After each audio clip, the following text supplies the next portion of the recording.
네, 할렐루야. 네, 오늘은 기쁨의 또 성탄절입니다. 우리 옆에 분과 함께 인사하겠습니다. 메리 크리스마스. 네. 예전에 버락 오바마 대통령은 해피 할리데이, 성탄절을 메리 크리스마스라고 하지 않고 해피 할리데이 하자고 그랬고, 또 요즘에 그 성탄절 이렇게 분위기를 보면은 예수님 없는 메리 크리스마스 인사를 하는데 예수님 없는 그런 메리 크리스마스라고 하는 것을 보면서 많이 또 이 시대를 다시 한번 또 보게 되는데요. 여러분, 우리는 해피 할리데이가 아니고 저와 여러분 진정으로 메리 크리스마스 되시기를 축복합니다. 그럼 이런 다시 한번 진심을 담아서 우리 옆에 분에게 메리 크리스마스! 메리 크리스마스! 여러분, 우리 산소망교회 안에서 우리 산소망교회 안에서도 이 교적 그 출생 연월 중에 제일 막내가 누군지 아십니까? 아니요, 이게 아니야. 제일 막내가 있어요. 제일 막내. 궁금하죠? 예? 저기 우리 아인이 한번 일어나 봐요. 아인이.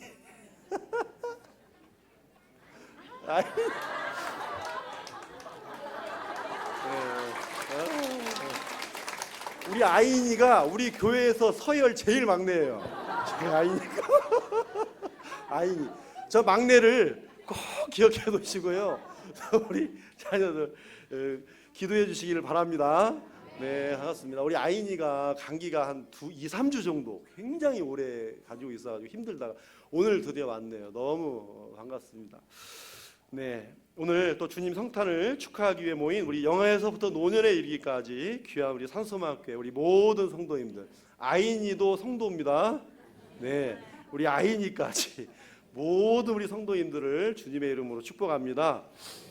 오늘 성탄절 임마누엘로 오신 예수님이라는 제목으로 하나님 말씀을 함께 나누겠습니다.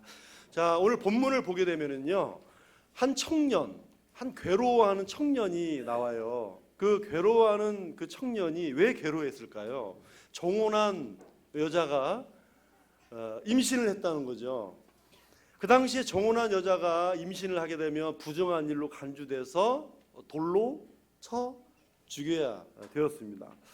그래서 자기 아내 될 사람이 죽게 되었으니까 굉장히 고민이 되죠. 괴로운 일 아닙니까? 그래서 이제 19절에 보면 드러내지 않고 가만히 끊고자 했거든요. 이 끊는다는 말이 뭘까요? 여러분 19절을 같이 읽겠습니다. 19절 시작. 그의 남편 요셉은 의로운 사람이라 그를 드러내지 아니하고 가만히 끊고자 하여. 저 끊는다는 말은 정혼 관계를 조용하게, 약혼 관계를 조용히 정리하려고 그런다라는 뜻이에요. 법적인 정혼 관계를 조용히 덮고 이제 끝내려고 하는 그런 끊는다는 말이에요. 근데 이때 요셉에게 천사가 와서 이렇게 말해요. 20절 하반절을 같이 읽겠습니다. 다윗의 자손 요셉아, 내 아내 마리아 데려오기를 무서워하지 말라. 그에게 잉태된 자는 성령으로 된 것이라. 아멘. 자, 천사가 요셉에게 하는 말이 뭐예요? 더 이상 무서워하지 말랍니다. 그리고 잉태가 된 것은 부정이 아니라는 거예요. 부정이 아니라 성령으로 잉태된 것이라고 전해주고 있습니다. 그런데 놀라운 게 있잖아요. 이런 엄청난 일을 당한 요셉이나 마리아도 그냥 이 말을 액면 그대로 받아들였는데, 그래서 요셉과 마리아도 따지지도 묻지도 않고 이거를 액면 그대로 받아들였고, 왜 하필이면 다른 여자도 많이 있는데 하필이면 내가 정혼한 여자냐고 묻지도 따지지도 않았다는 거죠. 그리고 그것을 따라서 하겠습니다. 믿음으로 받아들였다는 거예요. 믿음으로. 자, 왜 이것을 말씀드리냐면 당사자도 이 사실을 믿고 받아들였는데 예수를 믿는다고 하는 분들이 이 사실을 믿지 않는 사람들이 있어요. 왜 그럴까요? 상식적으로 이해가 되지 않는다는 거예요. 과학적으로도 검증이 되지 않는다는 거예요. 그런데 여러분, 이것은요, 상식도 과학도 아닙니다. 이것은요, 내가 하나님을 믿느냐 안 믿느냐라고 하는 믿음의 문제입니다. 우리 창세기 1장 1절을 같이 읽겠습니다. 태초에 하나님이 천지를 창조하시니라. 여러분 솔직히 반응해 보세요. 솔직하게 반응하셔야 됩니다. 여러분 이 말씀을 믿으십니까? 우리 아동부 믿으십니까? 네, 아직 저기는 좀 가봐야겠어요. 네, 여러분 구약에서 태초에 하나님이 천지를 창조하셨다고 믿어진다면 성경의 그 어떤 말씀도 안 믿어질 것이 없습니다. 믿을 수가 있다는 거죠. 자, 이 말씀이 믿어지는데 어떻게 오병이어의 사건이 안 믿어지고 어떻게 죽은 나사로를 살리신 그 일을 안 믿을 수 있겠어요? 여러분 성경에 보게 되면 모든 창조에는 성령님이 다 관여하고 있었어요. 성령님이 다 관여하고 있었다. 자, 이 세상을 창조하셨을 때 하나님의 영이 이 수면 위에 운행을 하셨어요. 뿐만 아니라 첫사람 아담을 지으실 때도 성령님이 역사하셨어요. 창세기 2장 7절을 같이 읽겠습니다. 여호와 하나님이 땅의 흙으로 사람을 지으시고 생기를 그 코에 불어 넣으시니 사람이 생명이 된지라. 아멘. 자, 그리고 저와 여러분이 예수 믿고 거듭나는 일에도 성령님이 관여하셨어요. 우리 고린도전서 12장 3절 하반절 읽겠습니다. 성령으로 아니하고는 누구든지 예수를 주시라 할 수 없느니라. 아멘. 성령께서 역사하지 않으면 저와 여러분이 예수 믿고 거듭나지 못한다는 말이잖아요. 요한복음 3장 6절에 예수님은 니고데모에게 이렇게 말했어요. 육으로 난 것은 육이요 영으로 난 것은 영이다. 그것만이 아닙니다. 예수님이 십자가에서 죽으신 다음에 3일 만에 다시 부활하셨는데 그 무덤 가운데 예수님을 살리신 분도 성령님이라고 말씀하세요. 제가 한 말이 아닙니다. 로마서 우리 8장 11절을 또 읽겠습니다. 예수를 죽은 자 가운데서 살리신 이의 영이 너희 안에 거하시면 그리스도 예수를 죽은 자 가운데서 살리신 이가 너희 안에 거하시는 그의 영으로 말미암아 너희 죽을 몸도 살리시리라. 아멘. 저와 여러분의 부활도 성령님의 사역이라는 거예요. 자, 이렇게 성령님은 모든 창조와 생명을 다 관여하셨습니다. 그러니까 하나님이신 예수님이 인간의 몸을 입고 오신 그 순간에도 성령님이 역사하신 줄 믿습니다. 모든 창조와 생명을 다 관여하신 성령님이 예수님이 이 땅에 오실 때도 예수님의 잉태를 성령께서 관여하셨다는 거예요. 그래서 성령으로 잉태되어 오신 것입니다. 자, 그렇다면 왜 예수님은 성령으로 잉태되어 오셔야만 했을까요? 성령으로 잉태되어 오셔야만 했을까? 한마디로 예수님이요, 우리처럼 태어나게 되면 예수님도 아담의 후손이 되고 아담으로부터 흘러오는 원죄와 죄성을 가지고 있기 때문이죠. 그 말씀이 로마서 5장 12절 상반절입니다. 함께 읽겠습니다. 그러므로 한 사람으로 말미암아 죄가 세상에 들어오고 죄로 말미암아 사망이 들어왔나니 이와 같이 모든 사람이 죄를 지었으므로 사망이 모든 사람에게 이르렀느니라. 아멘. 자, 여기서 한 사람이 누구예요? 아담이죠. 아담입니다. 인류의 시조이고 언약의 당사자 아닙니까? 언약을 친히 받은 당사자인 아담이란 사람 때문에 이 세상에 죄가 들어왔다는 거예요. 그래서 예수님이 우리와 같은 방식으로 태어났다면 우리 예수님도 그 한 사람으로 말미암은 원죄를 가지고 태어나게 되는 거예요. 그런데 만일 예수님이 원죄를 가진 인간으로 태어나게 된다면 구약에서 말하는 흠없는 제물이 될 수가 없다는 얘기죠. 예수님은 우리의 죄를 대신할 화목 제물이 될 수가 없고 자격도 되지 않는 것입니다. 그러니까 예수님이 우리 죄를 대신하려면 죄 없는 인간으로 이 땅에 오셔야 되고 성령으로 잉태되어 오실 수밖에 없는 것입니다. 그러면 자, 예수님이 왜 이 세상에 오셨을까요? 오늘 본문에 보면 첫째는 자기의 백성을 죄에서 구원하시려고 오셨습니다. 우리 21절을 읽겠습니다. 아들을 낳으리니 이름을 예수라 하라. 이는 그가 자기 백성을 그들의 죄에서 구원할 자이심이라 하니라. 아멘. 자, 천사가 요셉에게 태어날 아기의 이름까지 이야기했어요. 태어날 아기의 이름은 뭐라? 예수이고 이 뜻은 뭐예요? 이 뜻이 뭐라고 그랬습니까? 자기 백성을 죄에서 구원할 자라는 뜻이잖아요. 그 뜻까지 아주 정확하게 천사가 말해줬어요. 근데 여러분, 예수라고 하는 이름은 그 당시에 흔한 이름이었어요. 예를 대표적으로 구약에 보면 여호수아 같이, 여호수아도 예수예요. 읽어보면. 자, 근데 예수라고 하는 이름은 많았단 말이에요. 왜 그렇게 부모들이 자기 그 아들을 낳으면 예수라고 이름을 지었을까? 메시아 대망 사상 때문입니다. 이 아들을 예수야 예수야 딱 짓고 나서, 부르고 나서 이 땅에 메시아, 이 땅에 메시아가 오기를 간절히 원하는 마음으로 대망 사상으로 인해서 이 예수라고 하는 이름이 이렇게 좀 흔했던 거예요. 그래서 역사가 했던 요세푸스라고 하는 분은 이 예수님이, 예수라는 이름이 많으니까 그 앞에 항상 이 명칭을 붙이면 좋겠다고 제안을 했어요. 그게 뭐냐면 나사렛 예수, 나사렛 예수. 그래서 나사렛을 붙이면 그 예수님이 하나님께서 우리에게 보내주신 아들 예수 그리스도를 이렇게 구분할 수 있겠다라고 했는데요. 여러분, 오늘 저와 여러분에게 정말 이 세상을 돌아보면 세상에서 자기를 예수라고 떠드는 사람 많이 있습니다. 예수같이 보이고 메시아같이 보이고 그리스도처럼 보이려고 하는 사람이 많이 있어요. 그러나 여러분, 우리의 구원자는 우리가 지금 고백하고 믿고 있는 이 예수 그리스도이심을 믿으시기 바랍니다. 그렇습니다. 우리가 고백하는 이 예수 그리스도 외에 다른 예수는 없습니다. 이게 중요합니다, 여러분. 하나님께서 예수님이 태어나시기 전부터 지어주시고 뜻을 말해주신 것은 이 땅에 오신 이 예수님만이 우리의 유일한 구원자라고 하는 것을 말씀해 주는 것이죠. 그러면 어디로부터 구원하여 주신다 말씀합니까? 어디로부터? 죄로부터 구원하시는 구주시라는 거예요. 그래서 여러분, 예수 그리스도께서 자기 백성을 죄에서 구원하러 오시는 분이라고 할 때 죄라고 하는 말이 굉장히 중요합니다. 천사가 와서 자기의 백성을 가난에서, 질병에서, 전쟁에서 구원할 자라고 말하지 않았어요. 자기 백성을 죄에서 구원할 자라고 분명히 말했습니다. 왜 천사가 이렇게 말했을까요? 간단합니다. 방금 말씀드린 것처럼 가난과 전쟁과 실패와 질병 모든 근원은 죄가 이 땅에 들어오면서부터 시작이 되었기 때문입니다. 그러니까 죄가 근원이라 하는 거예요.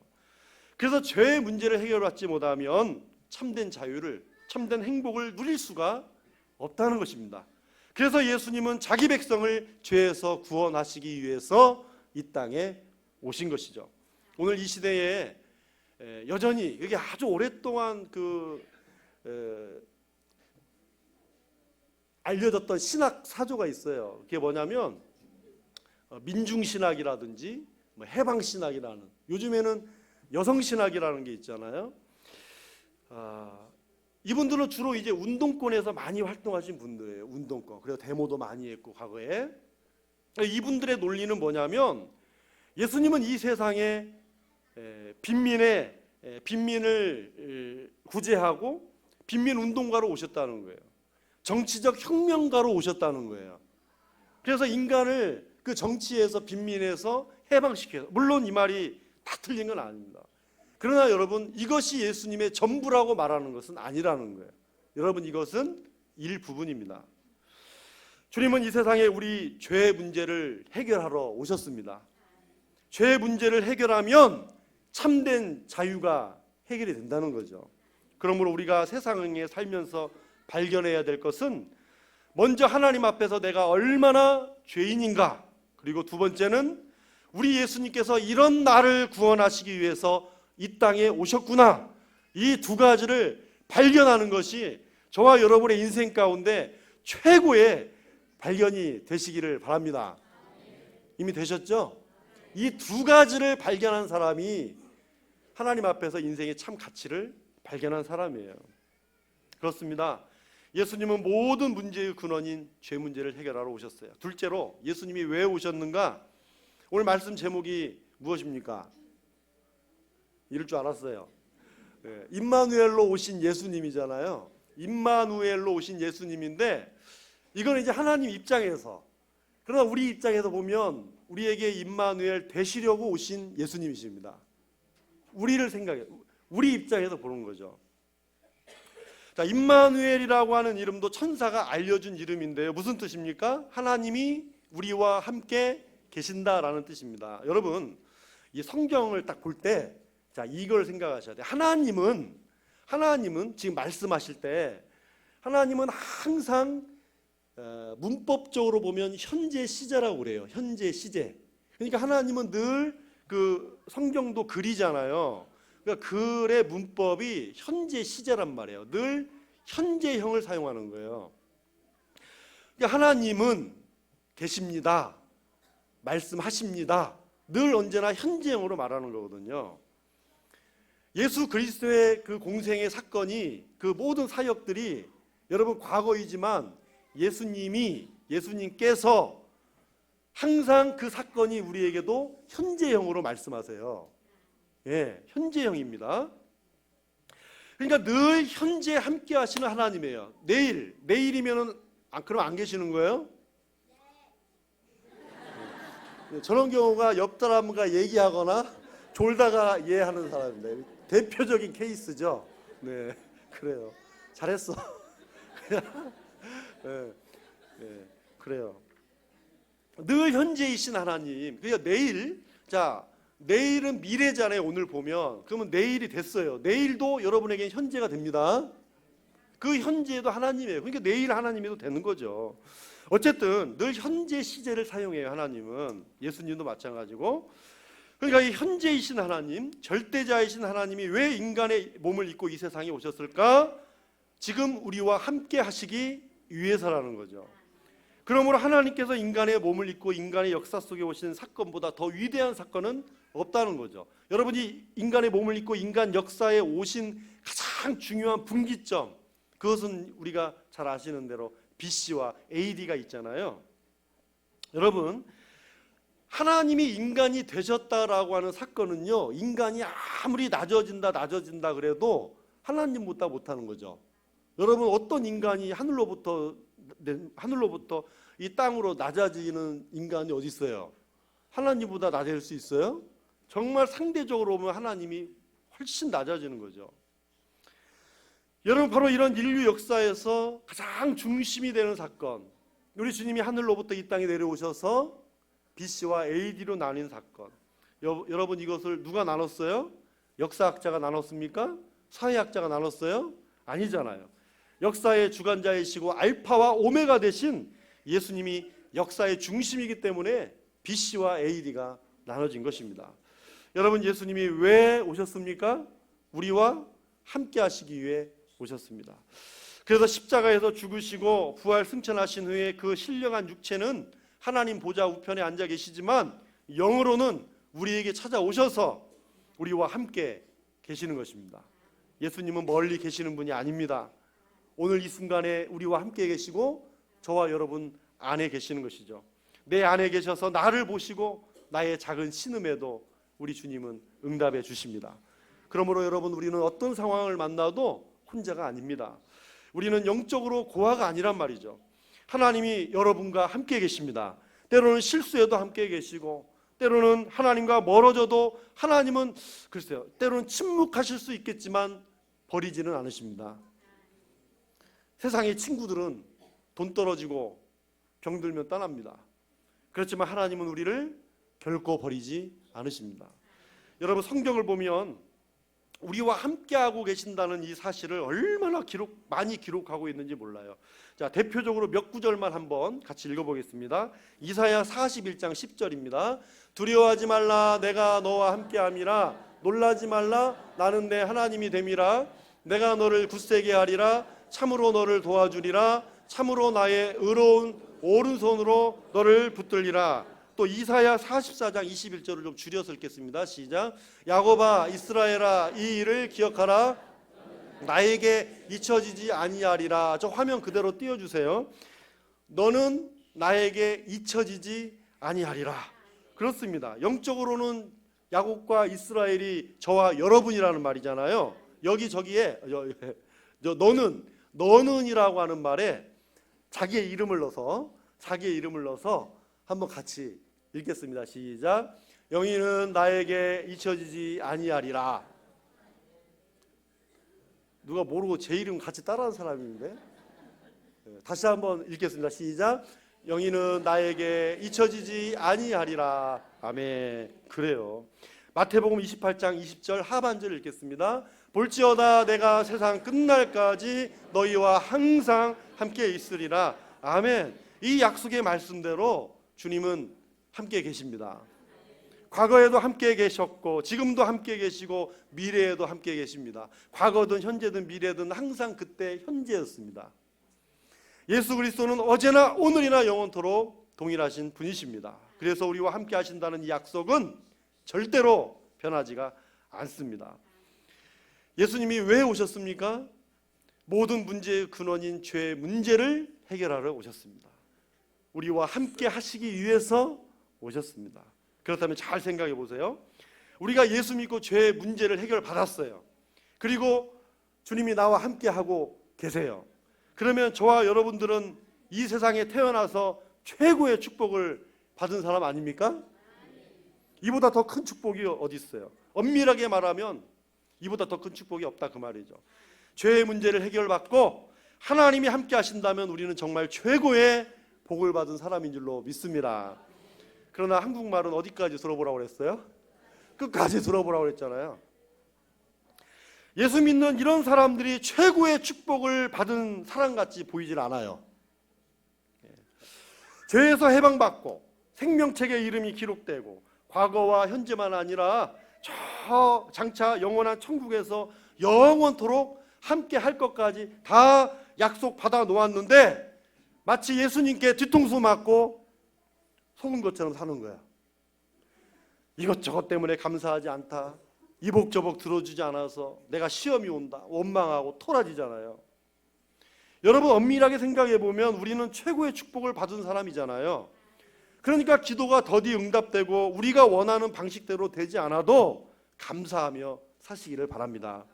그런데 천사는 이런 일이 어느 날 갑자기 이루어진다라고 갑자기 이루어진 일이 아니라는 거예요. 예수님이 이 땅에 오신 일은 갑자기 이루어진 일이 아니라는 것입니다. 우리 22절을 같이 읽겠습니다. 22절. 이 모든 일이 된 것은 주께서 선지자로 하신 말씀을 이루려 하심이니. 아멘. 지금 일어난 이 모든 일은 예수님의 성령으로 잉태된 사건은 갑자기 된 것이 아니라 선지자로 하신 말씀을 이루려 하심, 하나님의 작정하심 속에서 이루어진 일이라고 하는 것입니다.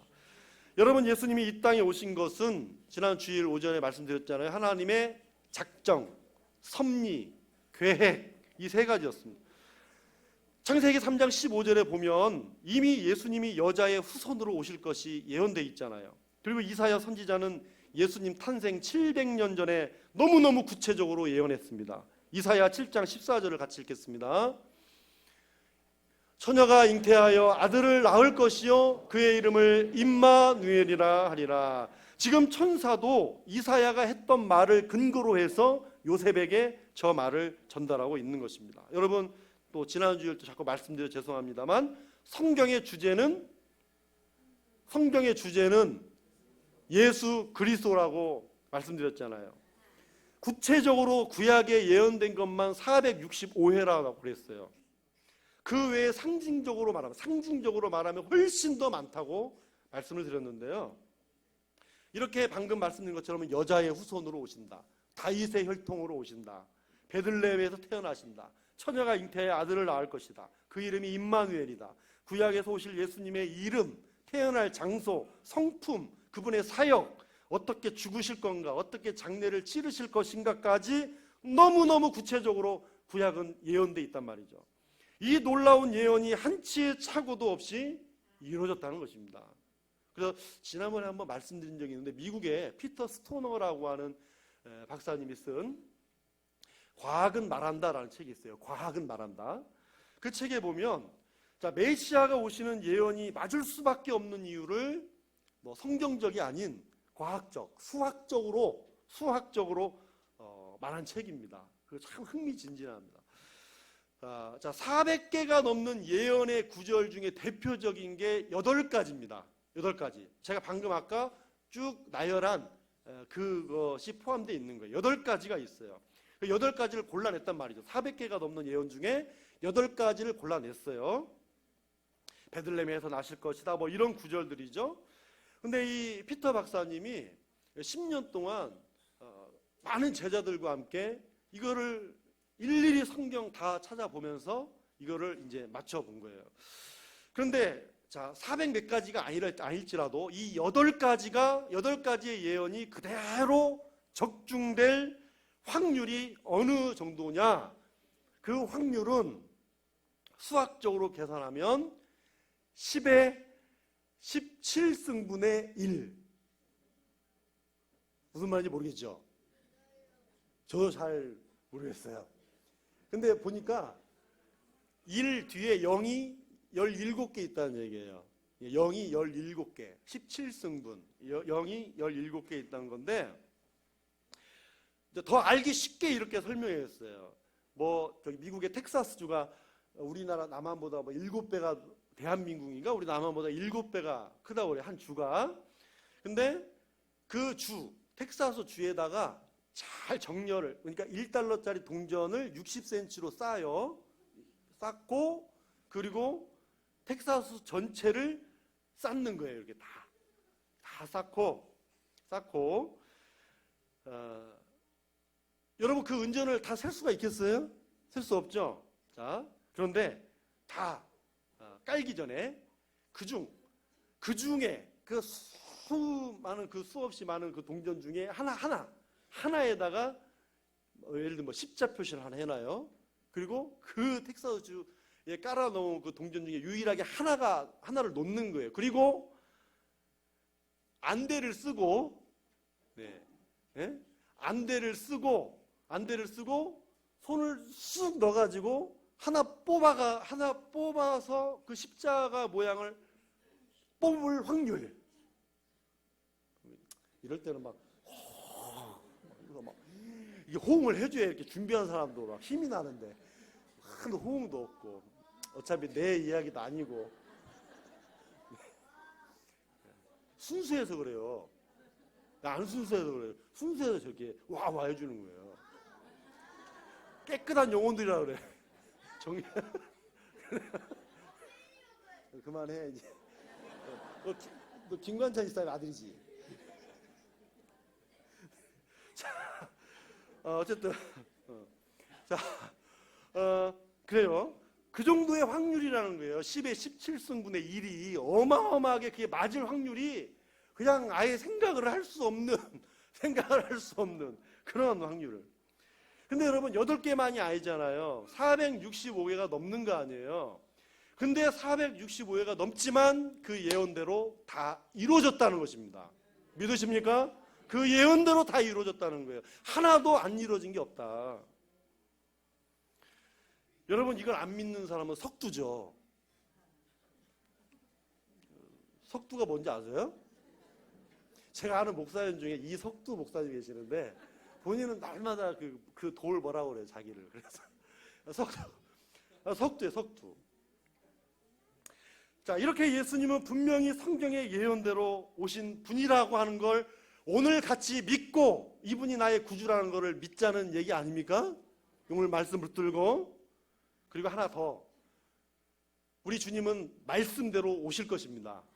말씀대로 다시 오실 거예요. 제가 지난번 새벽에도 말씀드렸지만 신약 성경에 신약의 재림에 대한 약속만 318회가 나옵니다.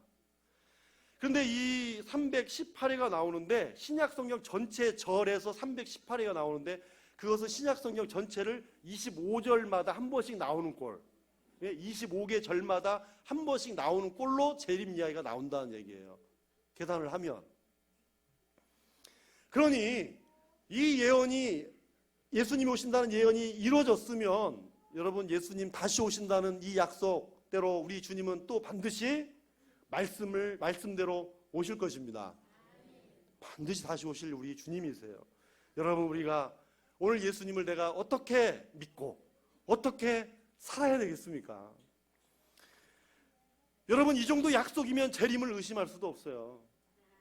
오늘 이 성탄절 아침 우리를 죄에서 구원하러 오신 내 구주 예수 그리스도, 우리와 우리의 과거에도 현재에도 미래에도 함께 하신 우리 주님은 오늘 오셨고 영원토록 저와 여러분의 임마누엘이십니다. 이 놀라운 은혜에 오늘도 감사하면서 주님 앞에 서는 그날까지 이 성탄 아침에 기쁨을 안고 우리 교회와 가정과 자녀와 저와 여러분, 그리고 이 나라와 민족 위에 임마누엘 되신 우리 주님의 은총이 함께 하시기를 주님의 이름으로 축원합니다. 예, 기도하겠습니다. 하나님 아버지 감사합니다. 오늘 이 귀한 성탄절 주신 하나님의 말씀, 우리가 잘 아는 말씀일지라도 오늘도 하나님의 거룩한 말씀이 이것을 우리 마음에 새겨주십니다. 우리를 죄에서 구원하시기 위해서 이 땅에 오신 주님, 우리와 영원토록 함께 하시기 위해 이 땅에 오신 우리 주님, 이 주님이 참으로 내 인생 최고의 발견이며 최고의 축복인 줄 믿사오니 이 성탄절 아침에 이 감격을 안고 또 2020년을 힘차게 출발하며 우리 주님과 함께 시작하는 이 복된 성탄절이 되게 하여 주시옵소서. 예수님의 이름으로 기도하옵나이다. 아멘.